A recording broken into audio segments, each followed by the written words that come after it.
আল্লাহ তাআলা তার হাবিবকে হাউজে কাউসার দান করেছেন, এই সম্পর্কে স্বতন্ত্র একটা সূরা নাজিল করেছেন। আর আল্লাহ রাসূল সাল্লাল্লাহু আলাইহি সাল্লাম হাউজে কাউসার সম্পর্কে অসংখ্য হাদিসের ভিতরে বর্ণনা করেছেন। হাউজে কাউসারটা কেমন হবে, তার দৈর্ঘ্য কেমন হবে, প্রস্থ কেমন হবে, পানি কেমন হবে, স্বাদ কেমন হবে, রং কেমন হবে, কারা পান করবে, কারা পান করতে পারবে না, এই সম্পর্কে আল্লাহ রাসূল সাল্লাল্লাহু আলাইহি সাল্লাম লম্বা কথা বর্ণনা করেছে। বুখারী শরীফের 6579 নম্বর হাদিস থেকে নিয়ে বুখারী শরীফের 6590 নম্বর হাদিস পর্যন্ত আল্লাহ রাসূল প্রায় 11 থেকে 12টা হাদিস এরকম ইমাম বুখারী রাহমাতুল্লাহ আলাইহি বুখারীর ভিতরে উল্লেখ করেছেন হাউজে কাউসার সম্পর্কে। আল্লাহ রাসূল সাল্লাল্লাহু আলাইহি সাল্লামের যখন পুত্র সন্তান হয়ে বেঁচে থাকছিল না, শুধু কন্যা সন্তানই আছে, পুত্র সন্তান হয়ে আল্লাহ রাসূলের বেঁচে থাকে নাই, সবাই ছোট থাকতেই মারা গিয়েছে। তখন মক্কার কাফেররা আল্লাহ রাসূলকে গালি দেওয়া শুরু করল, তো মুহাম্মদ মরে যাওয়ার পর মুহাম্মদের নাম নেবে কে? নাম নেওয়ার মতো কেউ আছে? আর শুধু মেয়ে আছে, ছেলে নাই। এই শয়তানদের ভিতরে প্রধান শয়তান ছিল আস ইবনে ওয়াইল, আরেকজন ছিল কাব ইবনে আশরাফ। মক্কার দুই শয়তানের নাম কি বললাম? আস ইবনে ওয়াইল, আস ইবনে ওয়াইল। আরেকজনের নাম কি? কাব ইবনে আশরাফ, কাব ইবনে আশরাফ। এই শয়তানদের কাজ শুধু কাজই ছিল যে আল্লাহ রাসূলের পিছনে লাগা, আর কোনো কাজ ছিল না এদের। এই সারাদিন আল্লাহ রাসূলের কি ভুল ধরা যায়, কি ষড়যন্ত্র করা যায়, কি আঘাত করা যায়, মনে কষ্ট দেওয়া যায়, মারা যায়, কি করা যায়, সারাদিন এদের কাজই ছিল এই কাফের মুশরিক মুনাফিকদের কাজই ছিল। আস ইবনে ওয়াইল এবং কাব ইবনে আশরাফ তারা বলল যে মুহাম্মদ তো নির্বংশ, তার ছেলে নাই, ছেলেরা সব মারা যায়, ছেলে হলে মারা যায়, সে তো নির্বংশ, তার নাম নেবে কে? মারা গেলে তার নাম নেবে কে? নাম নেওয়ার মতো কেউ আছে? নাম নেবে কে? তার বংশ পরিচয় কি? আল্লাহ রাসূল এই কথা শোনার পর খুব কষ্ট পেয়েছিলেন। আল্লাহ রাসূলকে তো মক্কা মদিনা কাফের মুশরিক এবং মুনাফিকরা যে এত কষ্ট দিয়েছে যে আল্লাহ রাসূল বলেন উযিতু ফিল্লাহি লাম ইউযা মিন্নি। আল্লাহ রাসূল বলেন যে আল্লাহর রাস্তায় আল্লাহর কাজ করতে যে সমস্ত নবীদেরকে যে কষ্ট দেওয়া হয়েছে তার থেকে আমি মুহাম্মদকে আরো বেশি কষ্ট দেওয়া হয়েছে, এত কষ্ট দিয়েছে। আল্লাহ রাসূলকে যখন বলল যে মুহাম্মদ নির্বংশ, আল্লাহ রাসূল খুব কষ্ট পেলেন যে আমারে নির্বংশ বলে। তখন আল্লাহ তাআলা সূরা কাউসার নাজিল করলেন। মুসনাদে আহমদের হাদিস, আনাস ইবনে মালিক রাদিয়াল্লাহু তাআলা আনহু বলেন যে আমি একদিন আল্লাহ রাসূলের কাছে বসে আছি, আল্লাহ রাসূল তন্দ্রাচ্ছন্ন ঘুম ঘুম ভাব বসে, হঠাৎ করে আল্লাহ রাসূল মুস্কি হাসি দিয়েছে। আমি আল্লাহ রাসূলকে বললাম, হে আল্লাহ রাসূল, আপনি মুচকি হাসি দিলেন, ব্যাপার কি? এরকম তো সাধারণত হাসেন না, ব্যাপার কি? তাই এই মাত্র জিবরাইল আলাইহিস সালাম আসলেন, এসে আমাকে সুসংবাদ জানিয়ে গেলেন যে হে রাসূল, আপনার কষ্টের কিছু নাই, আল্লাহ তাআলা আপনাকে হাউজে কাউসার দান করেছেন এবং যারা আপনাকে বলেছে নির্বংশ, ওই সমস্ত আপনার ওই সমস্ত দুশমনেরাই নির্বংশ হয়ে যাবে। সুবহানাল্লাহ। আল্লাহ তাআলা নাজিল করলেন আল্লাহ রাসূলের উপর, ইন্না আ'তাইনাকাল কাউসার, হে আমার হাবিব, আমি আপনার উপর হাউজে কাউসার অর্থাৎ আপনাকে হাউজে কাউসার দান করলাম।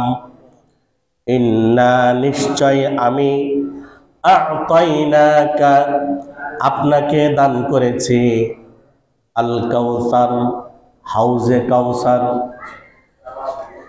ফাসাল্লি লিরাব্বিকা সুতরাং আপনি আপনার রবের জন্যই নামাজ পড়ুন।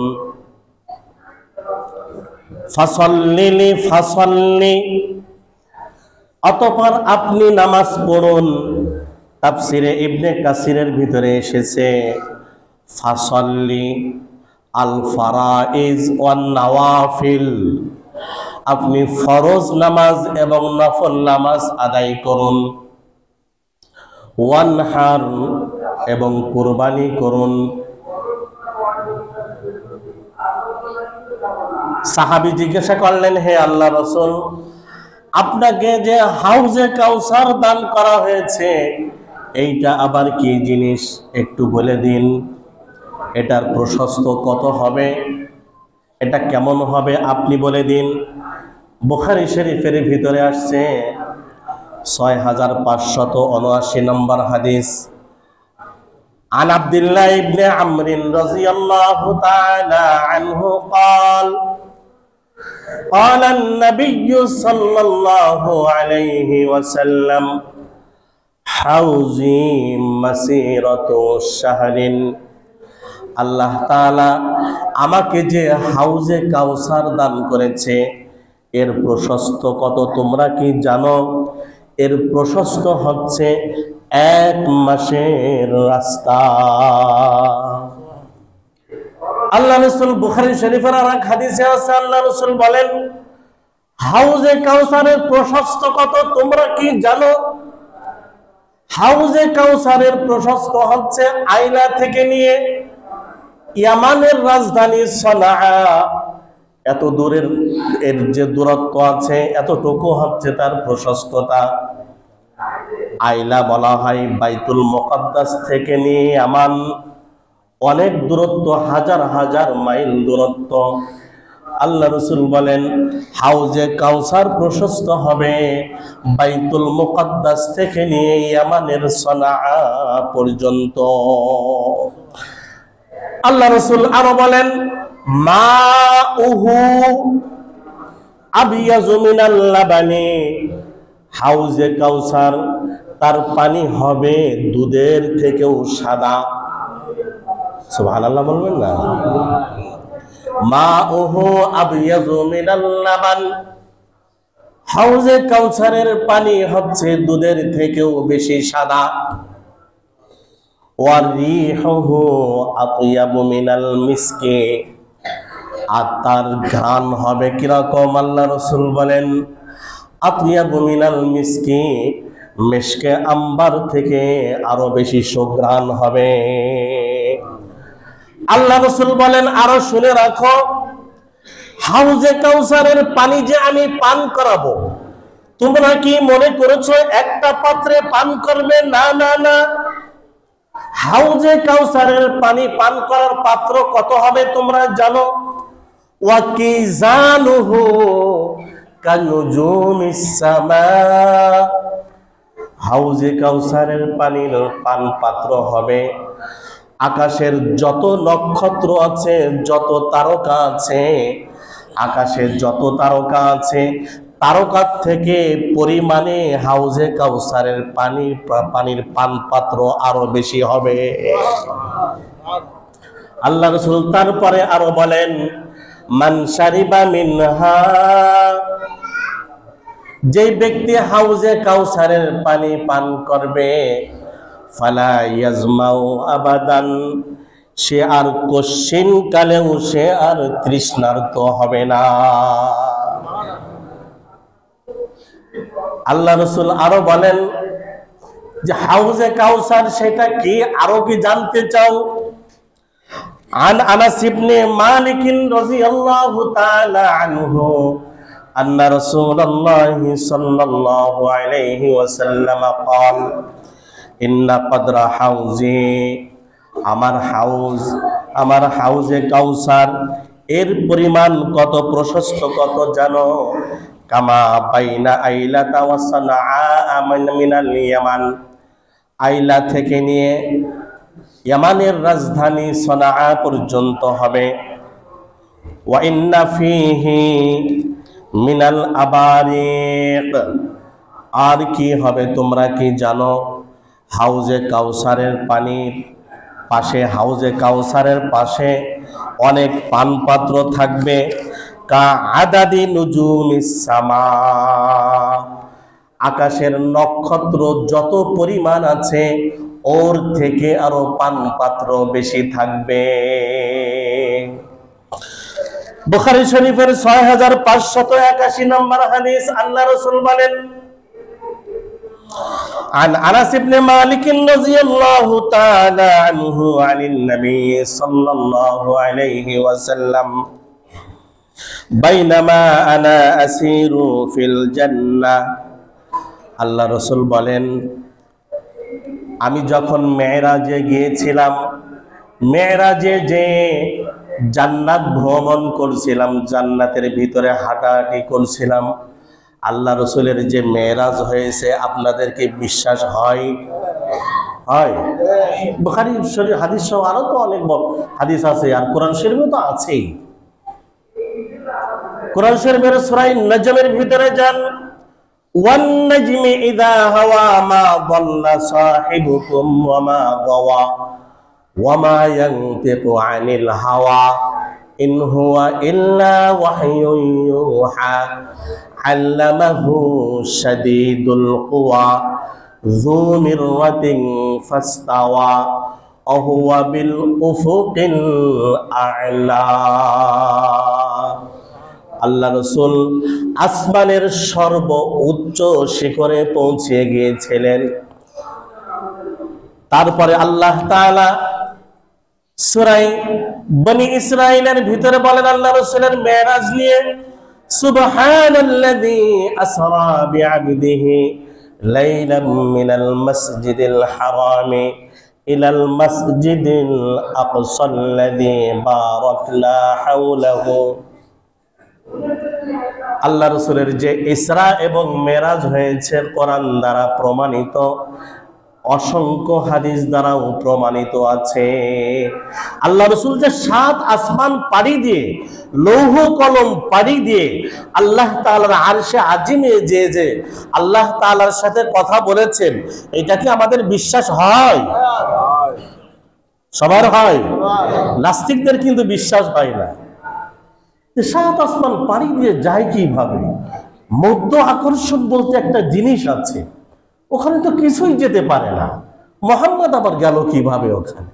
কিন্তু আল্লাহ রাসূল প্রমাণ দেখিয়ে দিয়েছেন যে আল্লাহ রাসূল গিয়েছেন।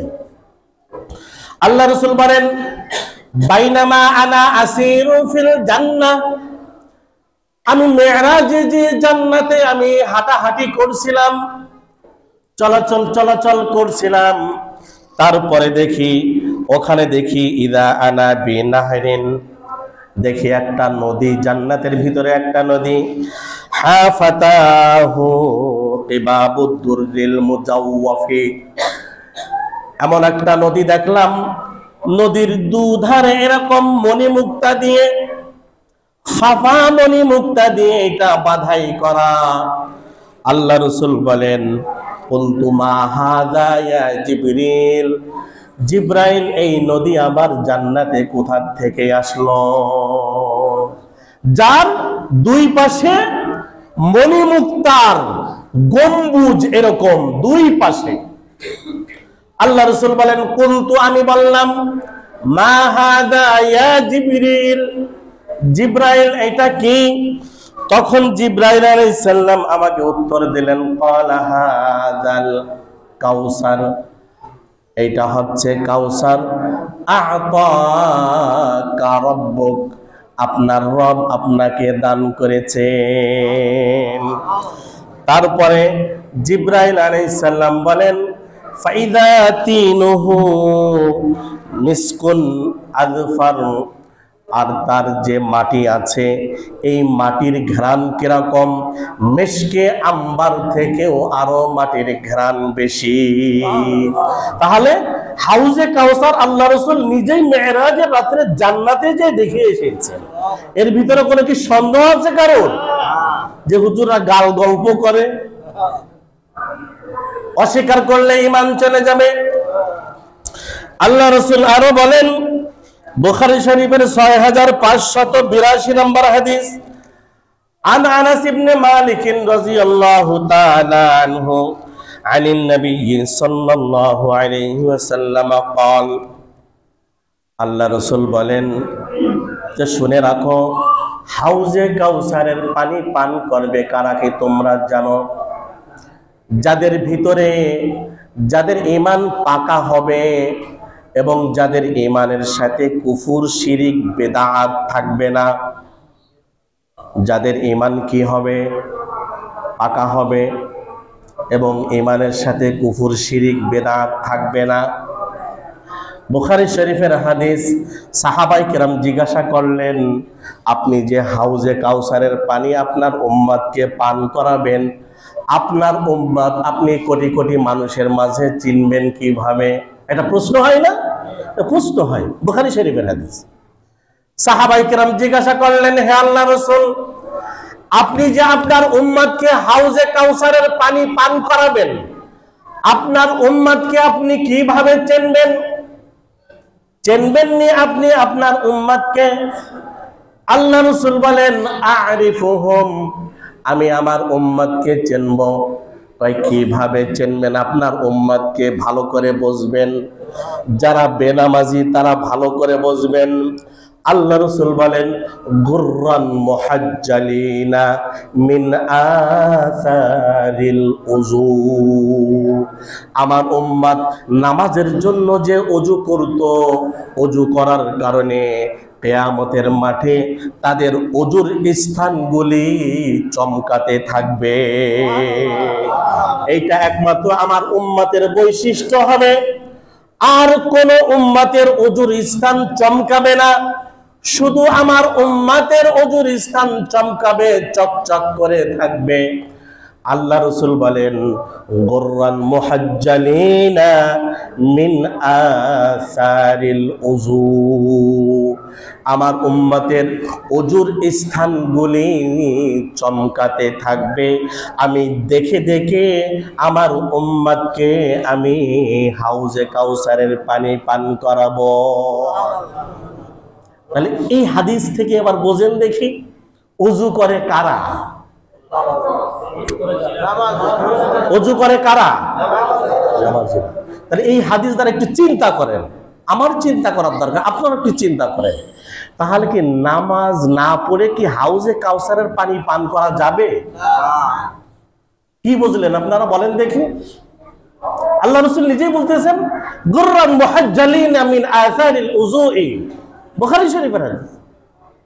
যাবার উম্মতকে আমি চিনবো, তাদেরকে পানি পান করাবো, তাদের ওযুর স্থানগুলি চমকাতে থাকবে, তাই দেখে দেখে তাদেরকে আমি পানি পান করাবো। তা নামাজ বেনামাজিরা কি হাউজে কাউসারের পানি পান করবে? বলেন না কেন?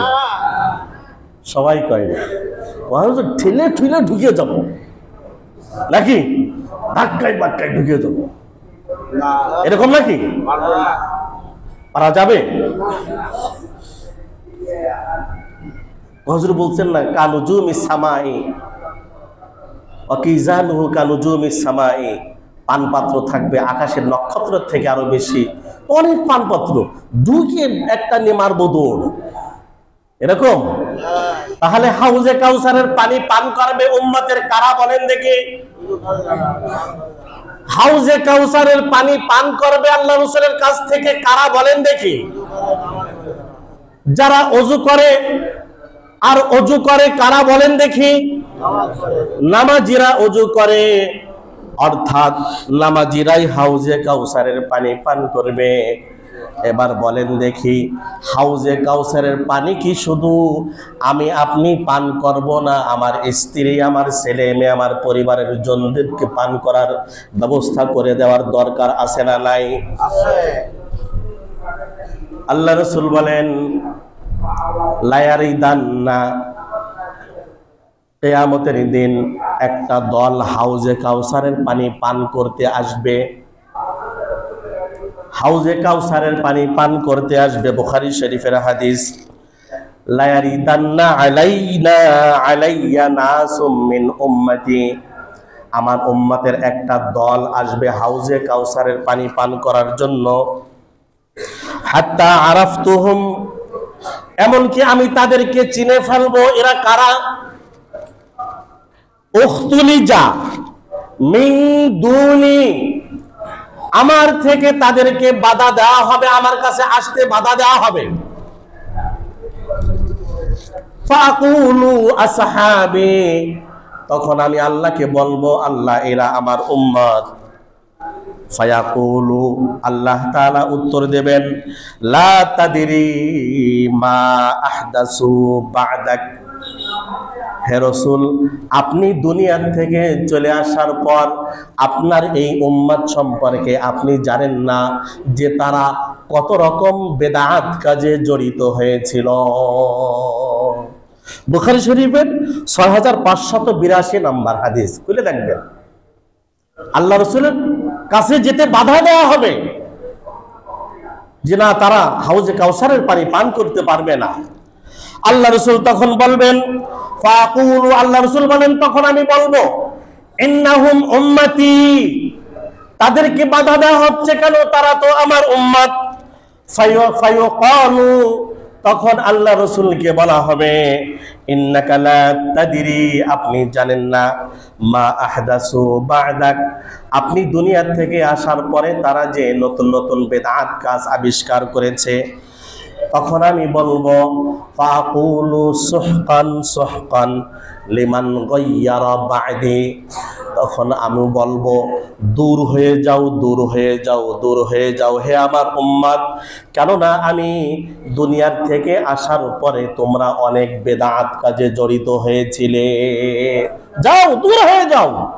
আল্লাহ রাসূল নিজে বলবেন, ফাকুলু, আল্লাহ রাসূল বলেন আমি বলবো সুহকান সুহকান, সুহকান সুহকান মানে দূর হয়ে যাও, দূর হয়ে যাও, দূর হয়ে যাও।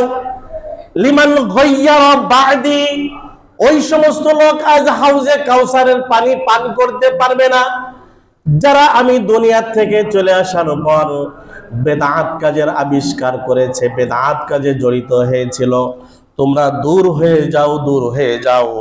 আল্লাহ রাসূল বলেন, ফায়ুহালু বাইনি ওয়া বাইনা উম্মতি, তারপরে আমার উম্মতের যারা বেদাত কাজের সাথে জড়িত হয়েছিল তাদের মাঝে এবং আমার মাঝে একটা পর্দা ফেলে দেওয়া হবে। তাহলে উম্মত হলেই কি পানি পান করা যাবে হাউজে কাউসার? বলেন না কেন? উম্মত হলেই কি হাউজে কাউসারের পানি পান করা যাবে? না, পান করা যাবে না। সেই জন্য ভাই দোস্ত বুজুর্গ, সুন্নাত সম্পর্কে অবগত হতে হবে এবং বেদাত সম্পর্কে অবগত হতে হবে। ইনশাআল্লাহ আগামী জুমাগুলিতে বলবো সুন্নাত কাকে বলে, বেদাত কাকে বলে। তবে আল্লাহ রাসূলের উম্মত হতে হলে অনেকগুলি শর্ত আছে। আমার ঈমান থাকতে হবে। 1 নম্বর, ওযু ভঙ্গের কারণ কয়টি জানেন? ওই ছোট পিচ্চি বলতেছে, মাদ্রাসায় পড়ে। ওযু ভঙ্গের কারণ কয়টি? 7টি। নামাজ ভঙ্গের কারণ কয়টি? 19টি। ওই যে বলে ফেলছে ছোট পিচ্চি, আমরা জানি না। ছোট পিচ্চি 5-6 বছরের বাচ্চা বলতেছে, অথচ আমাদেরকে ধর্ম ব্যবসায়ী বলেন আপনারা। ওযু ভঙ্গের কারণ কয়টি? 7টি। নামাজ ভঙ্গের কারণ কয়টি? 19টি। আমরা অনেকে ওযু ভঙ্গের কারণ জানি, নামাজ ভঙ্গের কারণ জানি, কিন্তু ঈমান ভঙ্গের কারণ জানি না। এবার যদি বলি ঈমান ভঙ্গের কারণ কয়টি, কেউ পারবো না। বলেন দেখি ঈমান ভঙ্গের কারণ কয়টি? পিচ্চি তো পিচ্চি, ছোট নুরানিতে পড়ে।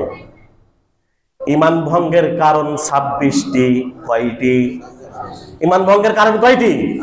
ইনশাআল্লাহ বলবো, সামনে আলোচনা করব যে কি কি কারণে ঈমান ভঙ্গ হয়। ইনশাআল্লাহ সামনে আলোচনা করব। ঈমান ভঙ্গের কারণ কয়টি? 26টি। মনে রাখেন আজকে ঈমান ভঙ্গের কারণ 26টি। সামনে ইনশাআল্লাহ আলোচনা করব। তা হাউজে কাউসারের পানি পান করতে হলে আমার নির্ভেজাল ঈমান থাকতে হবে। ঈমানের ভিতরে কুফর, শিরক এবং ইবাদতের ভিতরে বেদাত থাকতে পারবে না।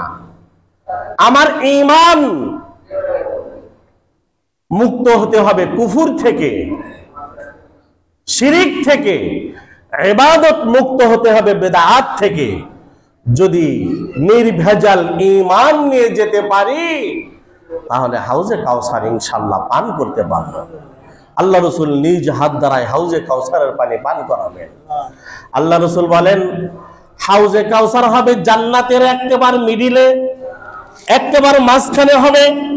কিন্তু আল্লাহ তাআলা কিয়ামতের মাঠেও হাউজে কাউসার দান করবেন এই জন্য যে হাউজে কাউসারের পানি এইটা জান্নাতের টিকিট। অর্থাৎ হাউজে কাউসারের পানি পান করলাম তার মানে জান্নাতে যাব আমি। তাহলে আবার ঈমান নির্ভেজাল হতে হবে ভাই, দোস্ত, বুজুর্গ, ঈমান নির্ভেজাল। ইসকনকে আর কি বলবো, ইসকন সম্পর্কে আমরা জানি এটা ভারত ভিত্তিক হিন্দুদের একটা সন্ত্রাসী সংগঠন ইসকন। আমরা জানি তো নাকি? কথা বলে না। ওদের কাজ কি? জঙ্গি কার্যক্রম পরিচালনা করা। ঠিক না? ঠিক না? সন্ত্রাসী কর্মকাণ্ড চালানো বাংলাদেশকে ভারতের কাছে একটা অন্য রাষ্ট্রে পরিণত করে দেওয়ার জন্য ভারতই নাটক সাজাইছে এই বাংলাদেশে ইসকন নামক এই জঙ্গি সংগঠনকে। ঠিক না? ঠিক না? আমার ভাই আইনজীবী, রাষ্ট্রপক্ষের আইনজীবী, নাম কি ছিল? অ্যাডভোকেট সাইফুল ইসলাম আলিফ। তাকে শহীদ করা হয়েছে কারণ কি? ওদের জঙ্গি সংগঠনের যে প্রধান চিন্ময় দাস, তাকে গ্রেফতার করার কারণে তারা এখন আগুন জ্বালাচ্ছে পুরা বাংলাদেশে। অথচ এই ইসকন অনেক আগেই আল্লামা জুনায়েদ বাবনগরী সাহেব রহমতুল্লাহ আলাই, আল্লামা আহমদ শফি সাহেব রহমতুল্লাহ আলাই বলে গিয়েছেন যে ইসকন এইটা একটা সন্ত্রাসী সংগঠন। সন্ত্রাসী সংগঠন এইটা। এরা আমাদের দেশ স্বাধীন থাকুক এটা চাই না। এরা বিভিন্ন কর্মকাণ্ডের মাধ্যমে এই দেশটাকে ভারতের হাতে তুলে দিতে চায়। ঠিক না? ঠিক না? সেই জন্য এদের বিরুদ্ধে আমাদের ঐক্য গড়ে তুলতে হবে। আল কুফরু মিল্লাতুন ওয়াহিদা, সমস্ত কুফরি শক্তি এক। তারা মুসলমানদেরকে নিধন করার জন্য।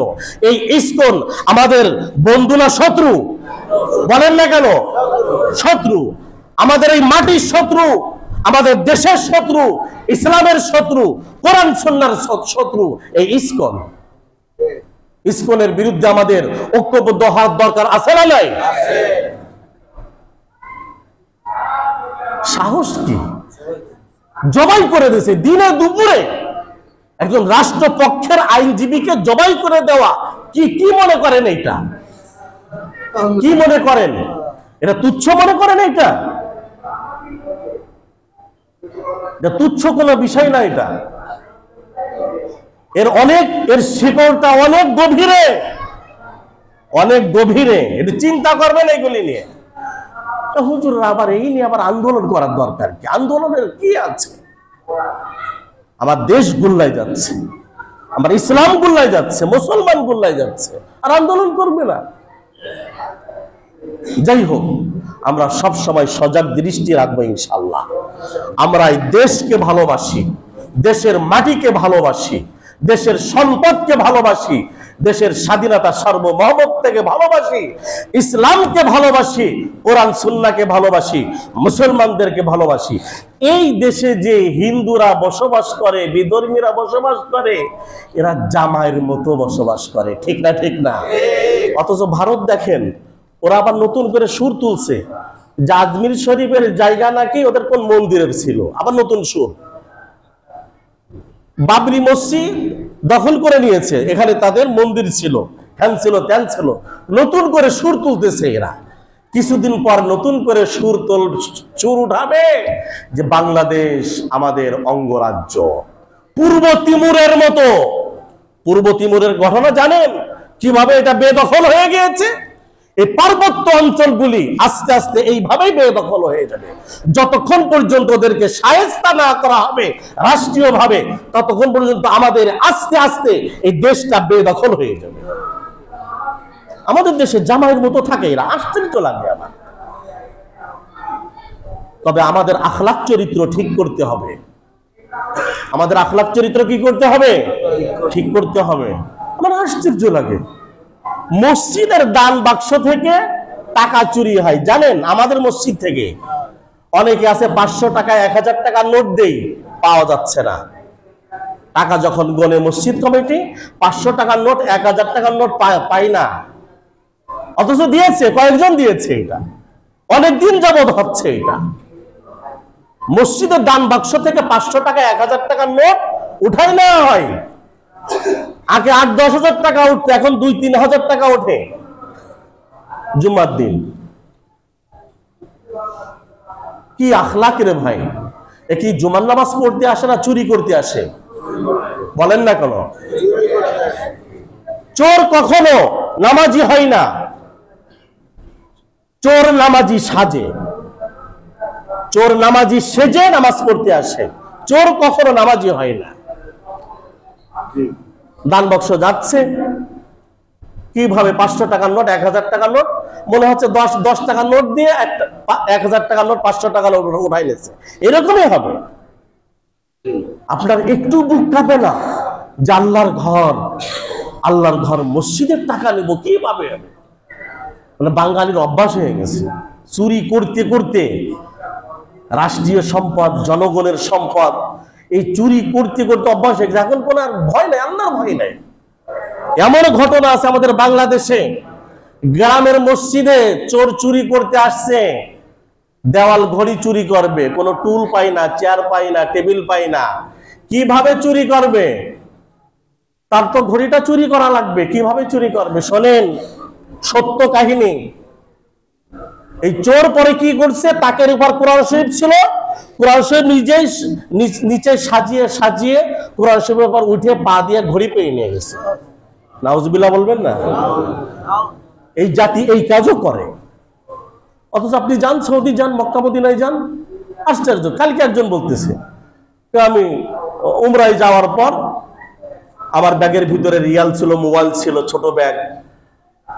ওই জিয়ারায় যাই, বিভিন্ন জায়গায় পরিদর্শনে যাই, পরে আসছি মক্কা হেরেমে নামছি, নামার পর আমার ব্যাগ নিতে ভুলে গেছি। তখন আমার অত টেনশন নাই, এই জন্য টেনশন নাই, ও দেশে হারাই না, চুরি হয় না।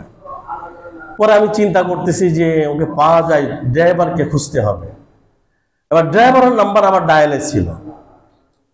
পরে ড্রাইভার নিজেই ফোন দিয়েছে আমাকে, আশ্চর্য, নিজেই ফোন দিয়েছে, হাবিবি আইনা ইনতা, দোস্ত তুই কই? বলছে যে আমি হেরেমে আছি। সুরা সুরা তাড়াতাড়ি আস। কোথায়? শারে ইব্রাহিম আল খালিল, ইব্রাহিম খলিল রোডে আয়। আমি দৌড়াই গেছি, দেখি গাড়ি নিয়ে দাঁড়ায় আছে। হাবিবি তোরটা তোরে পৌঁছাই দিলাম, তোরটা তোরে পৌঁছাই দিলাম। ওর ভিতরে আমার 50,000 টাকা দামের মোবাইল, আরো প্রায় 1 লাখ টাকা মতো আছে আমার বাংলাদেশি টাকা, রিয়াল করে রাখছি। আর আমাদের মসজিদে দান বাক্স থেকে 500 টাকার নোট 1000 টাকার নোট চুরি হয়। আমি আশ্চর্য হয়ে গেছি এগুলি শুনে। আজকের থেকে হাতে হাতে টাকা উঠবে, তাই না? হাতে হাতে টাকা দেবেন সবাই।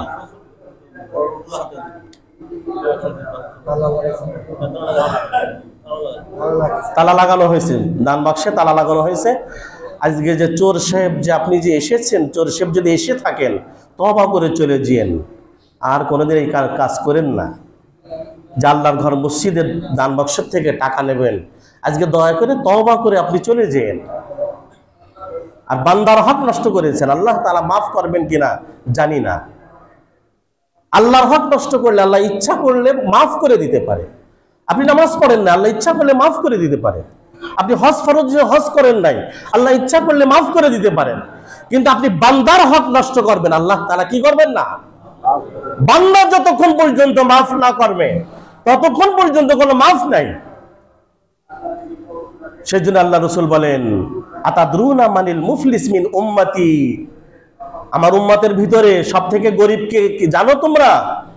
সাহাবায়ে কেরাম বললেন, মাল্লা দিনার আলাহুম ওয়ালা দিরহাম আলাহুম, যার টাকা পয়সা নেই সেই তো গরিব। আল্লাহ রাসূল বললেন, না, কিয়ামতের দিন অনেক নামাজের সওয়াব নিয়ে আসবে, অনেক যাকাতের সওয়াব, অনেক দানের সওয়াব, হজের সওয়াব, উমরার সওয়াব, অনেক কিছু নিয়ে আসবে, কিন্তু বান্দার হক নষ্ট করার কারণে তার সওয়াবের কোনো দাম থাকবে না, সওয়াবের কোনো দাম থাকবে না। সেই জন্য বান্দার হক নষ্ট করব না আমরা। কার হক নষ্ট করব না? বান্দার হক কখনো নষ্ট করব না। আল্লাহ তাআলা আমাদেরকে এই সমস্ত গর্হিত কাজ থেকে হেফাজত করুক, সবাই বলে আমিন। আল্লাহ তাআলা কিয়ামতের দিন যেন আল্লাহ রাসূলের হাতে হাউজে কাউসারের পানি পান করতে পারি। আল্লাহ তাআলা আমাদেরকে সেইভাবে আমল করে এবং ওইরকম পাকাপুক্ত ঈমান নিয়ে কবরে যাওয়ার তৌফিক দান করুন, সবাই বলে আমিন। তাহলে আল্লাহ রাসূলের হাতে হাউজে কাউসারের পানি পান করতে হলে কমপক্ষে কি করতে হবে? সর্বপ্রথম যে কাজ এটা কি? নামাজ। তারপর হচ্ছে কুফর, শিরিক, বিদআত থেকে মুক্ত হতে হবে, ঈমান নির্ভেজাল ঈমান নিয়ে যেতে হবে, তাহলে আল্লাহ রাসূলের হাতে হাউজে কাউসারের পানি পান করা যাবে। আখিরু দাওয়ানা আলহামদুলিল্লাহি রাব্বিল আলামিন।